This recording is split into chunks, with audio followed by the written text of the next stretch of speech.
ಮುಂದಿನ 5 ವರ್ಷಕ್ಕೆ ಯಾರು ಆಡಳಿತ ನಡೆಸೋರು ಅಂಥೇಳಿ ನಿರ್ಧರಿಸುವ ಕೆಲಸ ಮಾತ್ರ ನಮ್ಮ ದೇಶದ ಸಾಂವಿಧಾನಿಕವಾದಂಥ ಪ್ರಜಾಪ್ರಭುತ್ವ ದೇಶವಾಗಿ ಮುಂದೂ ಉಳಿಬೇಕು. ನಂತರ ಸರ್ವಾಧಿಕಾರಿ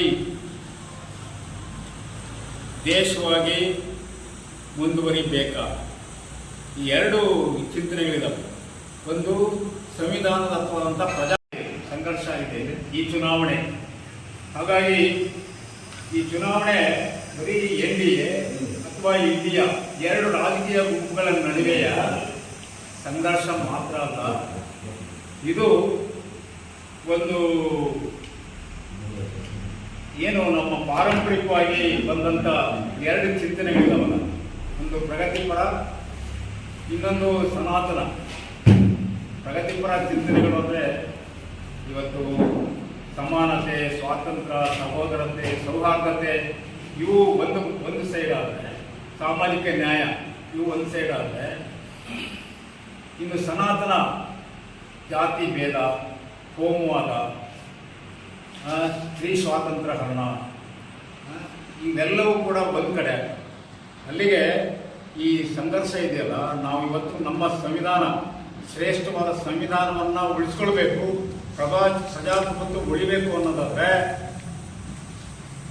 ನಾವು ಇವತ್ತು ಇಲ್ಲಿವರೆಗೂ 10 ವರ್ಷ ಆಳಿದಂಥ ಮೋದಿ ಸರ್ಕಾರ ಇದೆಯಲ್ಲ, ಅದಕ್ಕೆ ನಮ್ಮ ಎಲ್ಲ ರೈತ ಪದಾಧಿಕಾರಿಗಳು ಮತ್ತು ಕಾರ್ಯಕರ್ತರು ಮೋದಿ ಸರ್ಕಾರಕ್ಕೆ ಓಟ್ ಹಾಕ್ತಾರೆ ಅನ್ನುವಂಥ ಕರೆಯನ್ನು ಕೊಟ್ಟು ಪ್ರತಿ ಮನೆಗೆ ನಮ್ಮ ಕರಪತ್ರಗಳನ್ನು, ನಮ್ಮ ವಿಚಾರಗಳನ್ನ ಮುಗಿಸೋದು ನಮ್ಮ ಕೆಲಸ. ತಾವು ಕೂಡ ಈ ಸಂದರ್ಭದಲ್ಲಿ ಎಲ್ಲರೂ ಕೂಡ ಪತ್ರಕರ್ತರು, ಮಾಧ್ಯಮ ಮಿತ್ರರೆಲ್ಲ ಸಹಕರಿಸಬೇಕು, ನಮ್ಮ ಜೊತೆ ಕೈಗೂಡಿಸ್ಬೇಕು ಅಂತೇಳಿ ನಮ್ಮ ವಿಚಾರಗಳನ್ನ ತಿಳಿಸ್ಬೇಕು ಜನಕ್ಕೆ ಅಂತ ಕೇಳ್ಕೊಳ್ತೀವಿ. ಕೃಷಿಗೆ ಉತ್ಪನ್ನ ಮಾಡೋ ಸಾಲದ ಪರಿಕರಗಳಿಗೆಲ್ಲ ಸಬ್ಸಿಡಿ ಕಡಿಮೆ ಮಾಡಿ ಇವತ್ತು ಕೃಷಿ ಮಾಡೋದೇ ಖರ್ಚು ಭಾರಿ ದೊಡ್ಡ ಖರ್ಚಿನ ಕೃಷಿ ಆಗಿರೋದ್ರಿಂದ ಭಾರಿ ಸಮಸ್ಯೆ ಆಯಿತು. ಆ ಕೃಷಿನೇ ರೈತ ಬಿಡಬೇಕು ಅನ್ನೋ ಸ್ಥಿತಿಗೆ ಒಂದು ಇರ್ತಾ ಇದ್ದಾರೆ. ದಯಮಾಡಿ ಅದನ್ನು ಆ ಉದ್ದೇಶದಿಂದಲೇ ನಾವು ಸಹಿತ ಈಗ BJP ಸರ್ಕಾರವನ್ನು ತರಬಾರ್ದು. ಆಮೇಲೆ ನಿಮ್ಗೆ ಗೊತ್ತಿದ್ದಾಗೆ 1 ವರ್ಷ 2 ತಿಂಗಳು ಡೆಲ್ಲಿಯಲ್ಲಿ ಚಳುವಳಿ ನಡೆದರೆ ಆ ಚಳುವಳಿನ ಯಾವ ರೀತಿ ಕೇಂದ್ರ ಸರ್ಕಾರ ನಡೆಸಿತ್ತು ಅನ್ನೋದು ತಮ್ಮೆಲ್ಲರಿಗೂ ಗೊತ್ತಿರೋ ವಿಚಾರ. ಆಮೇಲೆ ಆ ಚಳುವಳಿಯಲ್ಲಿ 752 ಜನ ಪ್ರಾಣ ಕೊಟ್ಟರು. ಅಂದರೆ ಆ ಚಳುವಳಿ 1 ವರ್ಷದ 2 ತಿಂಗಳಲ್ಲಿ ಪ್ರಾಣ ತೆಗೆದು ಅಂತಲೇ ನಾವು ಹೇಳ್ಬೇಕಾದ್ರೆ, ಆಮೇಲೆ ಅವ್ರಿಗೆ ಪರಿಹಾರ ಕೊಡ್ತೇವೆ ಅಂತ ಇವತ್ತು ಆ ಪರಿಹಾರವೂ ಸಹಿತ ಕೊಡಲಿಲ್ಲ. ಇಂಥ ಸರ್ಕಾರ ನಮಗೆ ಬೇಡ ಅನ್ನೋ ಕಾರಣಕ್ಕೆ ನಾವು ಈ ದೇಶದ ರೈತರು ಸಹಿತ ಈ BJP ಸರ್ಕಾರನ ತೆಗಿಬೇಕು, ಸೋಸಬೇಕು ಅನ್ನೋ ಒಂದು ಉದ್ದೇಶ ಇಟ್ಕೊಂಡು ಈ BJP ಸೋಸುವ ಒಂದು ಆಂದೋಲನವನ್ನು ಕೈ ತಗೊಂಡಿದೆ. ಯಾಕಂದರೆ ಕರ್ನಾಟಕ ರಾಜ್ಯ ರೈತ ಸಂಘ ಸಂವಿಧಾನವನ್ನು ಚಾಚು ತಪ್ಪದೆ ಜಾರಿಗೆ ತಂದಲ್ಲಿ ಯಾವ ರಾಜಕೀಯ ಪಕ್ಷಗಳು ತಂದಿಲ್ಲ. ನಂಜುಂಡಸ್ವಾಮಿ, ಸುಂದರೇಶ್, ಪುಟ್ಟಣ್ಣಯ್ಯನಂಥ ಕಾಲದಲ್ಲೂ ಕೂಡ ಸಂವಿಧಾನದ ಒಂದೊಂದು ಅಕ್ಷರವನ್ನು ಇಂಪ್ಲಿಮೆಂಟ್ ಮಾಡಲಿಕ್ಕೆ ಪ್ರಯತ್ನ ಮಾಡಿದೆ. ಅಂಥ ಸಂವಿಧಾನವನ್ನೇ ನಾಶ ಪಡಿಸಿರ್ತಕ್ಕಂಥ NDA ಮಿತ್ರ ಪಕ್ಷಗಳು, ಮುಖ್ಯವಾಗಿ BJP, ಅದನ್ನು ಕೆಳಗಿಳಿಸಲೇಬೇಕಾಗಿದೆ. ಮತ್ತು ನಾವು ಕಳೆದ ಚುನಾವಣೆಯಲ್ಲೂ ಕೂಡ ನಾವು ಈ ರಾಜ್ಯಾದ್ಯಂತ BJP ಸೋಲಿಸಿ ಅಂತ ದೊಡ್ಡ ಆಂದೋಲನೆ ಮಾಡಿದ್ದೀವಿ. ಅದರ ಪರಿಣಾಮವನ್ನು ಬಹುತೇಕ ಈ ರಾಜ್ಯದಲ್ಲಿ ನೋಡಿದ್ದೇವೆ. ಅದರಲ್ಲಿ ನಮ್ಮದು ಒಂದು ಭಾಗ ಇದೆ. ನಾವೇನೋ ಮಾಡಿದ್ವಿ ಅಂತಾರಲ್ಲ, ಈಗಲೂ ಆಗಿದೆ. ನಾವೇನು ಆಂದೋಲನ ಇಟ್ಕೊಂಡಿದ್ದೀವಿ ಅದರ ದೊಡ್ಡ ಮಟ್ಟದಲ್ಲಿ ಹಳ್ಳಿ ಬೂತಿಗೂ ಹೋಗ್ತೀವಿ. ಕಳೆದ ಬೂತಲ್ಲೂ ನಾವು ಪ್ರಚಾರ ಮಾಡಿದವರು BJP ಈ ಕಾರಣಕ್ಕೆ ಸೋಲಿಸಿ. ಯಾಕಂದರೆ ರೈತ ಕುಲಕ್ಕೆ ಮಾರ್ಗವಾಗಿರುವ ಕಾಯ್ದೆ ಮಾತ್ರ ಅಲ್ಲ, ರೈತ ಕುಲವನ್ನು ನಾಶ ಮಾಡಲಿಕ್ಕೆ ಕಾನೂನುಗಳು. ಈ ಮೋದಿ ಸರ್ಕಾರ 10 ವರ್ಷದ ಮೊದಲೇ ನಾವು ದಿನನಿತ್ಯ ಈಗ ಮೊದಲ ಎತ್ತುಗಳು ಬಳಸಿ ಕೃಷಿ ಮಾಡ್ತಿದ್ವಿ. ಈಗ ಸರ್ಕಾರ ಇವೆಲ್ಲ ಸುಧಾರಣೆ ಮೇರೆಗೆ ಫಾಸ್ಟಾಗಿ ವರ್ಕ್ ಮಾಡೋದು ಅಂದರೆ ಟ್ರ್ಯಾಕ್ಟ್ರು, ಟಿಲ್ಲರು ಇಂಥವೆಲ್ಲ ಬಳಸ್ತಾ ಇದೆ. ಮೊದಲು 30 ರೂಪಾಯಿ ಇತ್ತು ಯಾವುದೋ ಪೆಟ್ರೋಲ್, ಡೀಸೆಲ್ ಬೆಲೆ.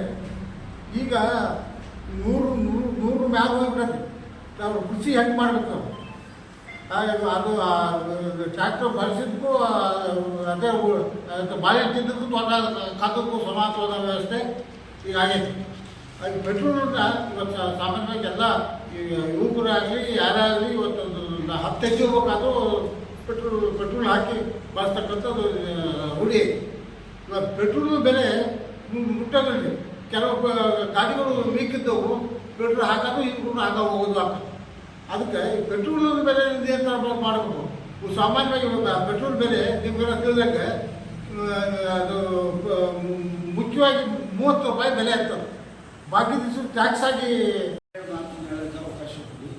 ನೋಡಿ, ರೈತರ ಪ್ರಗತಿ ಮತ್ತು ರೈತರ ಎಲ್ಲ ಥರದ ಉನ್ನತೀಕರಣ ದ್ವಿಗುಣಗೊಳಿಸುವುದು ಅಂತ ಹೇಳಿದ್ರು ಮೋದಿಯವರು.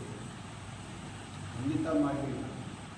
ರೈತರಿಗೆ ತುಂಬ ತೊಂದರೆ ಆಗುವಂಥ ರೀತಿಯಲ್ಲಿ ಕರಾಳ ಕಾಯ್ದೆಗಳನ್ನು ತಂದರು ಮೋದಿಯವರು. ನಮ್ಮ ದೇಶದ ಪ್ರಧಾನಿಗಳು ಮಾಡಿದರು. ರೈತ ಈ ದೇಶದ ಬೆನ್ನೆಲುಬು ಅಂತ ಬಾಯಲ್ಲಿ ಹೇಳ್ಕೊತ ಅವನ್ನ ಕುಗ್ಸಕ್ಕೆ ಪ್ರಯತ್ನ ಪಟ್ಟಿದ್ದಾರೆ. ಇದು ರೈತ ಸಮೂಹದಲ್ಲಿ ರೈತ ಸಂಘದವರು ನಾವು ಸಹಿಸಕ್ಕಾಗಿರುವಂಥ ಮಾತು.